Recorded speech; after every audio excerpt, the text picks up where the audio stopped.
For anyone who grew up in the 50s or 60s, his show was a staple, usually watched by mom or dad, or requested maybe by grandma when she came to visit. The Lawrence Welk Show and the music played by the band were classic American songs. For millions of American households across 3 decades, Saturday night had a sound. It was the fizz of a bubble machine, a band in matching jackets, and a smiling man with an accent so distinctive that comedians built entire routines just imitating the way he counted off a song. Lawrence Welk was, on the surface, the most transparent entertainer on television. What you saw was supposedly all there was: a cheerful bandleader from somewhere in the Midwest, a little corny, a little old-fashioned, utterly harmless. Audiences assumed they understood him completely. They did not. Behind that friendly, uncomplicated face was a man who had survived a childhood most Americans could barely imagine, who had built an entire career on quiet calculation rather than luck, and who spent 30 years letting an entire country laugh at him for something they never once guessed the real explanation for. He was born in 1903 on a farm near the small settlement of Strasburg, North Dakota, in Emmons County, a stretch of prairie that had only recently been broken for agriculture. His parents, Ludwig and Christina Welk, were ethnic Germans who had emigrated from a colony near Odessa, in what was then the Russian Empire and is now Ukraine. Generations before that, their own ancestors had left the Alsace region of Europe to settle in Russia, a migration almost nobody studies in American schools. When the Welks reached North Dakota in the early 1890s, they had almost nothing. Family accounts describe their first winter spent living beneath an overturned wagon, packed with sod for insulation, waiting out the cold until they could build something more permanent. Lawrence was the 6th of 8 children raised in that world of hard winters, constant labor, and very little margin for error. Here is the detail almost nobody watching him decades later understood: that household did not run in English. It ran entirely in German. The church was German. The school was German, taught by German-speaking nuns at a small parochial institution. And Lawrence left that school after the 4th grade. Part of the reason was practical. A family with 8 children farming a homestead needed labor far more than it needed diplomas. But part of it traced back to a medical emergency. Around the age of 10, his appendix ruptured, a genuinely life-threatening event on an isolated prairie homestead 60 miles from the nearest hospital in Bismarck. He survived, but the long recovery kept him home for months, and it was during that stretch of enforced stillness that he began seriously teaching himself to play.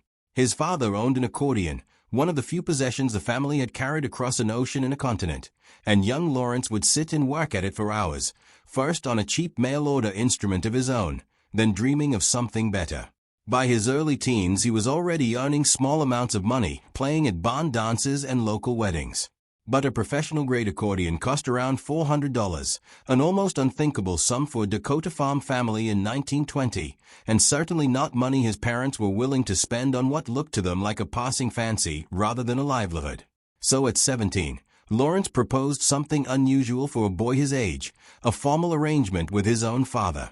If Ludwig would front the money for the instrument, Lawrence would work the farm for 4 full years, until his 21st birthday, and hand over every cent he earned playing dances in the meantime. His parents agreed, and astonishingly, he never wavered from it. He did not renegotiate the terms. He did not walk away early. For 4 straight years, he honored an agreement most teenagers would have abandoned within months. On the 11th of March, 1924, the exact day he turned 21, he left the farm for good. He carried the accordion he had earned, $3 pinned inside his jacket for safekeeping, a 4th-grade education, and almost no functional English at all. That last part is worth sitting with, because it explains everything people misunderstood about him for the rest of his life. He did not begin seriously learning English until he was around 21 years old. The accent that generations of viewers assumed was an act, a folksy performance laid on for the cameras, was in fact the sound of a man conducting his entire professional life in his second language, one he had picked up as an adult with almost no formal schooling behind him. Every mangled introduction, every mispronounced word that critics treated as comic material, was really evidence of an achievement almost none of them would have been capable of themselves: hosting a live national broadcast, ad-libbing with guests, reading cues, for 3 decades, in a language learned from scratch in adulthood. What followed his departure from the farm was over a decade of unglamorous, grinding work. He played wherever there was an audience willing to pay, dance halls, weddings, small-town gatherings, essentially functioning as a laborer who happened to carry an accordion instead of a hammer. In 1926, he joined a small traveling troupe, run by a showman named George T. Kelly, and he later credited Kelly with teaching him the actual mechanics of the entertainment business, how to promote a show, how to read an audience, how to manage the countless personalities involved in keeping a traveling act afloat. For a young man with limited English and no formal education, that apprenticeship functioned as the only professional training he would ever receive, and he spoke of its value for the rest of his life. Through the later 1920s and into the 1930s, he led a series of small bands under a string of names typical of the era, eventually landing a regular radio slot at station WNAX in Yankton, South Dakota. In a region where radio was often the only connection a farm family had to the wider world, that regular broadcast turned his band into a regional draw, capable of filling dance halls across 4 states. It was in Yankton that he met a nurse named Fern Renner. They married in 1931, when he was 28, and remained married for 61 years, until the night he died. The couple eventually had 3 children, Shirley, born in 1932, Donna in 1937, and Lawrence Jr. in 1940, raised largely by Fern while their father crossed the northern plains one town at a time throughout the Depression years, running his band as a genuine small business, meeting payroll, booking dates, and driving between towns that were emptying out as the Dust Bowl tightened its grip on the region.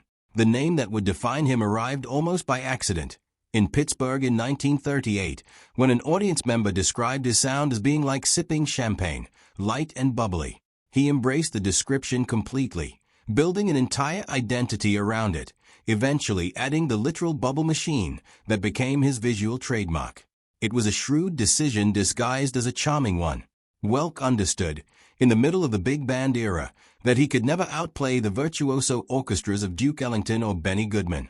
What he could offer instead was instant recognizability, and an evening that never made an audience feel anything but comfortable. That calculation carried him into some of the country's most important ballrooms, and by 1950 he had spent 26 years as a professional musician, working in a form of entertainment that was already collapsing around him as the big band economy fell apart. Then, in 1951, at 48 years old, he moved to Los Angeles and put his band on a local television station, KTLA. The show succeeded immediately, and Welk, already decades into his career, turned out to be extraordinarily well suited to the new medium. Television did not reward flashy technical skill so much as it rewarded consistency, warmth, and the sense that a viewer wouldn't tire of having you in their living room every week.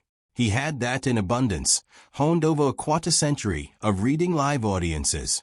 In 1955, ABC picked the program up for national broadcast, and it stayed on the network for 16 years. What made the show endure wasn't really the music. It was the fact that Welk built his production around a stable cast rather than rotating guest stars, letting audiences watch the same people for years at a stretch. Accordionist Myron Floren joined in 1950 and stayed for over 3 decades. Personal manager Sam Lutz joined in 1952 and remained just as long. Musical director George Cates arrived in 1956. The Lennon sisters joined that same year as teenagers and grew up in front of the cameras. Welk called this group his musical family, a phrase critics dismissed as marketing, but there was real structure underneath it. He paid standard union wages rather than premium salaries, but starting in 1956, he led in a profit-sharing arrangement weighted by seniority, meaning the longer someone stayed, the more valuable staying became.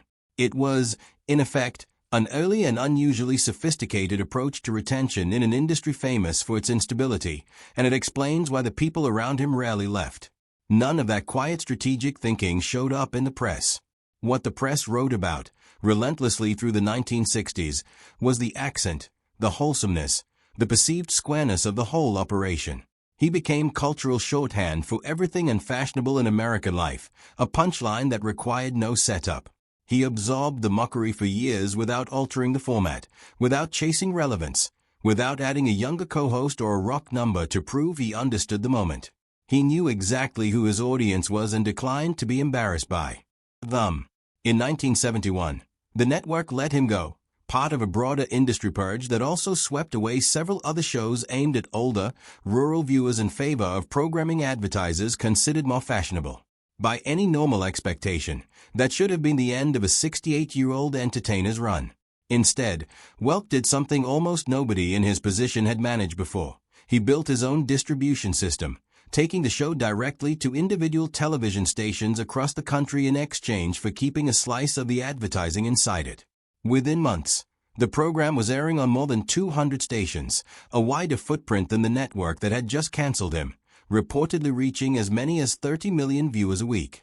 The audience the network had decided was worthless turned out to be enormous. He kept producing new episodes for another 11 years, finally stopping in 1982 at 79 years old. Even then, the program refused to dissipate.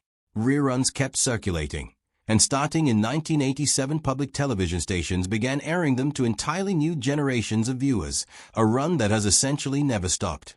Away from the cameras, Welk spent his later years developing a resort community in Escondido, California, occasionally appearing at cast reunions and continuing to introduce the reruns himself. Through all of it, his marriage to fun remained exactly what it had been since 1931, stable, private, and apparently untroubled by the kind of scandal that tends to follow performers surrounded by young talent for decades. He suffered from pneumonia in his final months and died at his home in Santa Monica in May of 1992 at 89 years old, with Fern and 2 of his children at his side. He was buried quietly, in keeping with a life that had always kept its real substance out of the spotlight. It is worth pausing on just how unlikely that whole arc really is. A boy who stopped attending school before he turned 10, raised in a household that spoke almost no English, ends up decades later negotiating broadcast deals with individual television stations across the entire country, essentially inventing his own distribution network at an age when most performers of his generation had long since retired. There was no mentor guiding that decision, no industry playbook to follow, because nobody had built a syndication operation quite like it before. He simply looked at the situation the way he had looked at that $400 accordion as a teenager. Figure out exactly what is required, offer terms fair enough that the other side has no real reason to refuse, and then deliver completely. It is the same instinct showing up twice, 50 years apart, in 2 completely different industries. What makes the account so striking in hindsight is how little of it ever leaked through to the audience watching at home. They saw a genial older man mispronouncing names and beaming through introductions, and they filled in the rest with assumptions, that he was simple, that the accent was a bit, that the whole operation ran on nostalgia rather than genuine business sense. Meanwhile, the man himself was quietly running one of the most stable organizations in American entertainment, retaining top performers for decades through a compensation structure most executives wouldn't design until generations later, and eventually outmaneuvering the very network that had written him off. The mismatch between the public image and the private reality is about as wide as it gets in the history of American show business. The man millions of people spent 30 years laughing at for seeming simple was, underneath it all, someone who had negotiated a binding contract with his own father at 17 and honored it to the day, who had taught himself an entire new language as an adult and performed live in it before tens of millions of people, who had quietly engineered one of the most loyal working teams in the history of American entertainment, and who, when a television network decided he was finished, built a distribution network of his own and proved them decisively wrong. All anyone ever saw was the bubbles. Like, subscribe, and follow for more.